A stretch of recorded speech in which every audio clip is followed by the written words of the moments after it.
Magandang araw para sa lahat ng ating minamahal na SSS pensioners. Ngayong araw po ay may tatlo akong mahalagang ibabalita sa inyo na dapat ninyong malaman at dapat nyo ring gawin. At attention, hindi po ako SSS affiliate. Gusto ko lang po ipaalam sa inyo kung ano yung dapat ninyong gawin bilang isang senior citizen na tumatanggap ng pensyon sa SSS. Kung ikaw handa na, atin itong pag-uusapan. Ito ang tatlong bagay na mangyayari sa SSS ngayong November 29, 2024. Una na dyan ang deadline sa SSS AKOP. Tapos na ba kayong magpa-AKOP? Kung hindi pa, bilisan nyo na dahil kung hindi po kayo makapag-AKOP, temporarily hindi po kayo makatanggap ng pensyon. Kaya naman sa mga 8 years old and above, kinakailangan nyo na pong magpa-AKOP. O kung sino man yung ninonotify ni SSS na magpa-AKOP po, lahat po kayo ay mag-comply para naman hindi maputol ang inyong tinatanggap na pensyon. Dahil po kung hindi po kayo magpasa or mag-update ng inyong AKOP doon sa SSS, ay maaari pong maitigil temporarily. At may tatlong paraan po kung paano magpa-AKOP. Pwede kayong pumunta sa area kung saan mayroong office ang SSS. At saka, pwede din sa online, lalong-lalo na yung mga abroad natin na mga kababayan. At saka, pwede na rin sa video conferencing.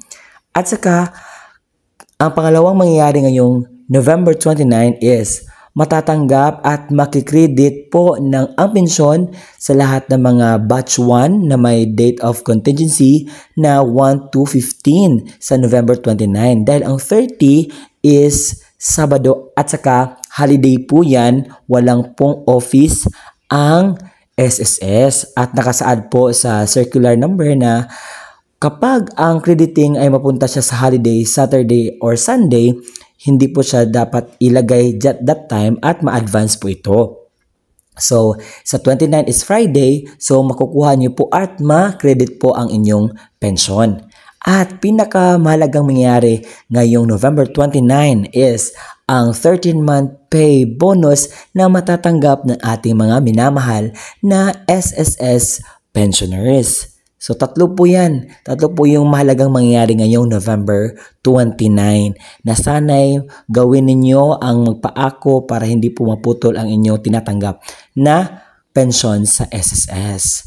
At na sana'y may nakuha kayong information sa video natin ngayon. And this is me, Ruel Mendoza Tanyo. Maraming salamat po sa panonood. At kung meron kayong katanungan, o ano pa, at pahabol na din, meron kasi nagtanong sa akin, Sir, imposible po na makredit agad ang aming mga pensyon kasi meron po mga banks na medyo matagal po ang kanilang crediting. So, nakadepende po yan sa bangko kung kailan po nila ihuhulog, kailan po matanggap o mahulog ang inyong pensyon. So, mayroon pong talagang delay. But yan po ang estimated na crediting schedule po sa SSS, yung mga sinabi ko kanina. At maraming salamat sa panonood. See you on my next vlog. This is Ruel Mendoza Tanyo. Don't forget to subscribe my YouTube channel. Bye-bye!